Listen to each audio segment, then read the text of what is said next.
All right, everybody, I've got a big topic here when it comes to Reiki, and one that might seem a little bit confusing from the start, but hear me out. Reiki and true love. How can Reiki help us to find and cultivate true love?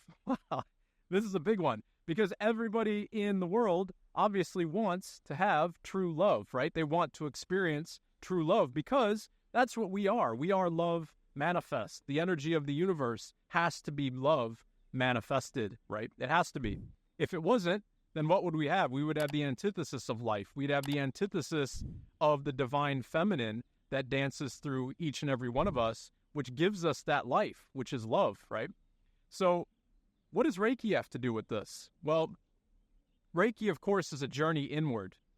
Depending on what type of Reiki you practice, Japanese Reiki, Usui Reiki, Ryo, absolutely is a journey inward. There is no discussion about healing others. There is no belief that you can heal anybody else besides yourself.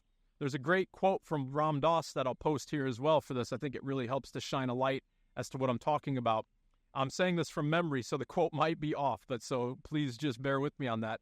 But he says something like, in order for me to heal you, I have to heal myself. In order for you to heal me, you have to heal yourself. We can't heal each other. Now let's see how good my memory is as I'm just saying this off the top of my head, but here's the quote.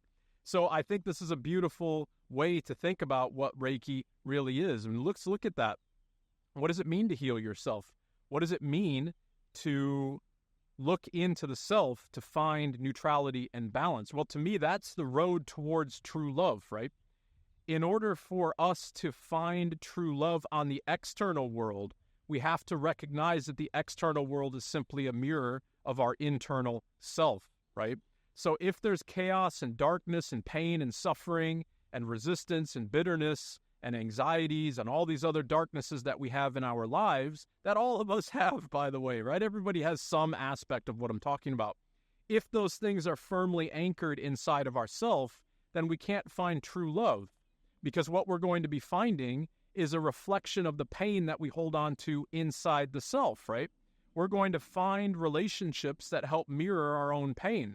So if you are looking for self-confidence, for instance, if you lack self-confidence or if you have anxiety disorders or whatever, you are going to be seeking out situations and people and circumstances that trigger those things in you by definition because you're trying to heal from them, right? That's a long and arduous journey. And the problem with that, at least on my journey, the problem was there were no guideposts. Nobody can tell you how to do that, right? You kind of just fumble your way through the entire experience, and maybe after the 15th time of seeing something happen to you repetitively or whatever it is, for me, it was probably the 1,000th time, to be fair. But after having that happen to me repeatedly, then finally I was like, oh, wait, maybe that thing keeps happening because I'm not looking at the root cause, which is in myself, and I need to look at that, and I need to heal that first. Yes, that's why Reiki is so incredible, because it helps heal the internal space of the self. It helps calm down the internal space, so it helps us to go through the mud of the self so that we can find peace. Now, that peace is love, right? Because love is neutral. If you love something, set it free, right? The idea of love and true love means that we are free from attachment. It means we are simply moving with Daikomyo, the energy of the universe, right? So what does Reiki have to do then with the idea of finding true love? Well, think about this idea of the external world versus your internal self. If everything that you see and you experience and you witness and you suffer through and all of that is a reflection of yourself, then where's the love in yourself? Plant that love and the seeds of love into yourself. Find the things inside of you that are the resistances from that love, right? Find the reasons why we're attaching to suffering, to anxiety, toxic relationships, miserable careers, miserable friends, whatever it might be. Why are we still with all of that when we could be turning into the self to soften those things? Now, that's a difficult route, right? A lot of people might find that to be daunting, overwhelming, intimidating, or whatever it may be. And I don't necessarily think that's the case. I think the fear of the unknown here is absolutely very real. However, the fear of the unknown is still just that. It's just fear, right? So once we supersede that fear, even if it's slowly, even if it's a little step every day, then eventually we'll recognize that there was nothing there to fear. So what does that mean? Where does that leave us? Well, that means that we have to love and learn to love every aspect of ourself. We have to learn to love every single aspect of our being, the shitty aspects of our being, the great aspects of our being, and everything in between, right? We have to become friends with and embrace both aspects of the being. And what I mean by both is I mean the extremes. I mean that we need to become friends with and embrace the best parts of us, which is our ego. In many ways, that's our ego manifest. I'm so good, I'm so this, I'm so that, whatever. Pride, arrogance, all of those things that can become the toxic aspects of our successes in life.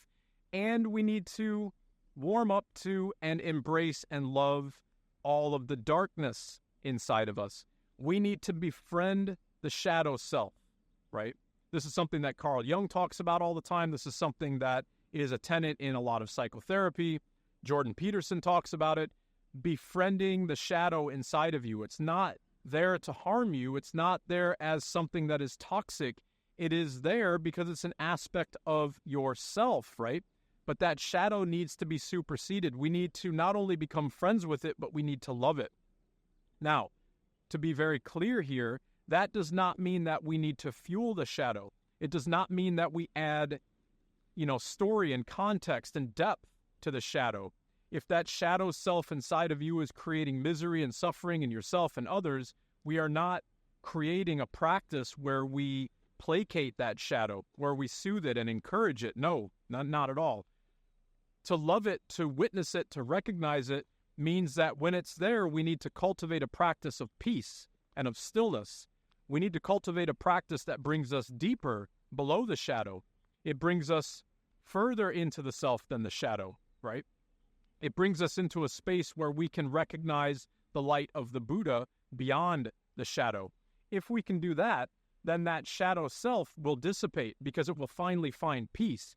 The shadow is really, in my opinion, it's energy that is trying to leave the body. And I'll give you an example. Our shadow self might be from abuse, let's just say childhood abuse. And if that's the case, then you might have a desire to abuse others, to harm others, to be a schoolyard bully, whatever it might be, right? So that is our darkness. That's kind of like the mud inside of ourself. Now, why are we constantly having that desire or this impetus to do these things? Because we're trying to heal and let go of that energy, right?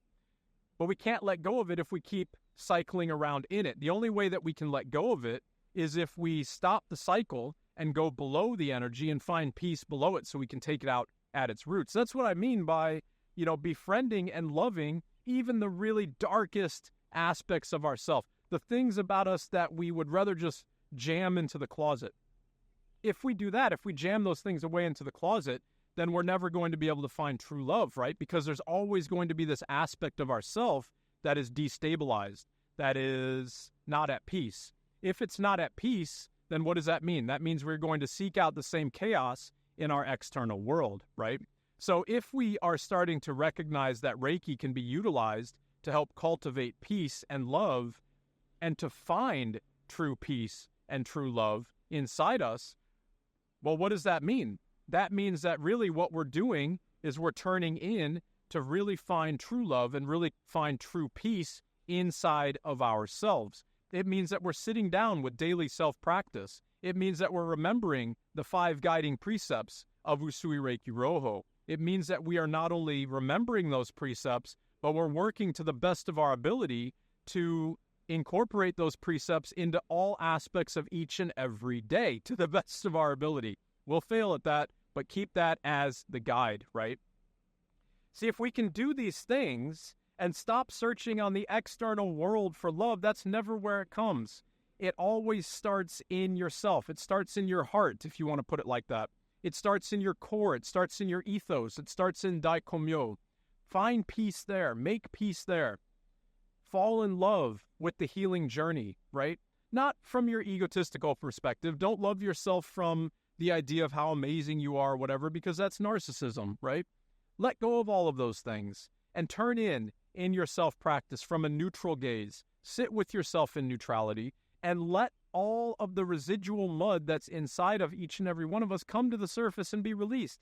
That's where we find true love. Once it's lit inside of you, then the universe will just bring it back to you, because everything that you exist in is a reflection of yourself, right? So if your whole life and your whole ethos is exuding love and peace and honesty, essentially the precepts in action, if you are exuding the precepts, then the universe will give the precepts back to you. And what do all the precepts mean when they're put together? They mean Daikomyo, or the energy of Reiki, okay? So what does that mean? That is universal love. So if you radiate universal love, then universal love will radiate back to you. It's the only way.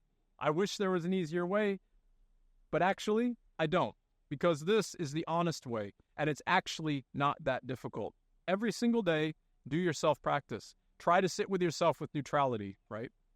Drop the stories, drop the attachments, drop all the channeling, drop all the experience, drop the spectacle of the circus, drop all those things. Sit in silence in your practice. Do the hand placements, follow the precepts, cultivate love inside of yourself, and then the external world will start smiling that love back onto you. All right, everybody, thanks so much. I hope this video has been beneficial to your practice, and I hope it's beneficial to everybody in seeking true love. Remember, it's only an aspect of your internal state, so cultivate that internal state, find peace there via your practice, and it will come to you. Be well, everybody, and as always, in Gosho to all.